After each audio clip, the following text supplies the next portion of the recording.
Matthithyahu chapter 14. At that time, Herodes, the district ruler, heard the report about Yahusha and said to his servants, "This is Yohanan the Immerser. He has risen from the dead, and that is why these mighty powers are at work in him." For Herodes had arrested Yohanan, bound him, and put him in prison because of Herodias, his brother Philip's wife.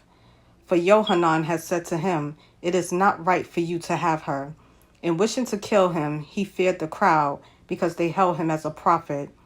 But as Herodes' birthday was being held, the daughter of Herodias danced before him and pleased Herodes. So he promised with an oath to give her whatever she asked.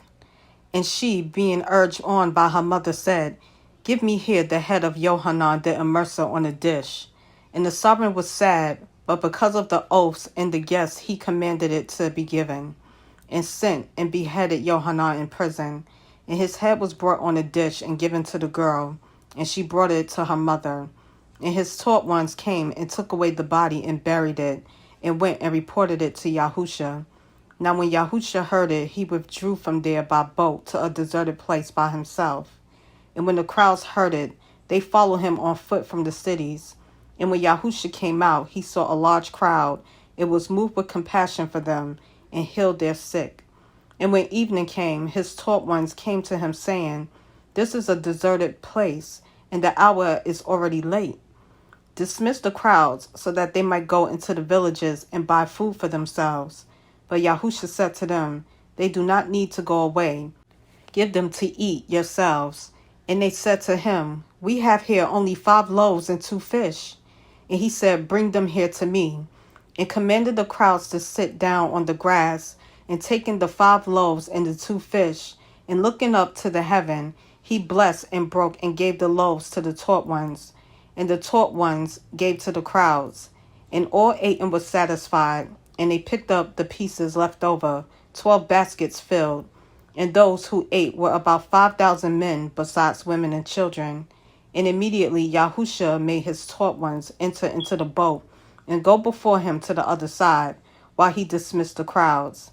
And having dismissed the crowds, he went up to the mountain by himself to pray. And when evening had come, he was alone there. But the boat was now in the middle of the sea, agitated by the waves, for the wind was against it. And in the 4th watch of the night, Yahusha went to them, walking on the sea. And when the taught ones saw him walking on the sea, they were troubled, saying, "It is a phantom." And from fear they cried. And immediately Yahusha spoke to them, saying, "Take courage, it is I, do not be afraid." And Kepha answered him and said, "Master, if it is you, command me to come to you on the water." And he said, "Come." And when Kepha had come down out of the boat, he walked on the water to go to Yahusha. But when he saw that the wind was strong, he was afraid. And beginning to sink, he cried out, saying, "Master, save me." And immediately Yahusha stretched out his hand and took hold of him, and said to him, "O you of little belief, why did you doubt?" And when they came into the boat, the wind ceased. And those in the boat came and did bow to him, saying, "Truly you are the Son of Elohim." And having passed over, they came to the land of Gennesar.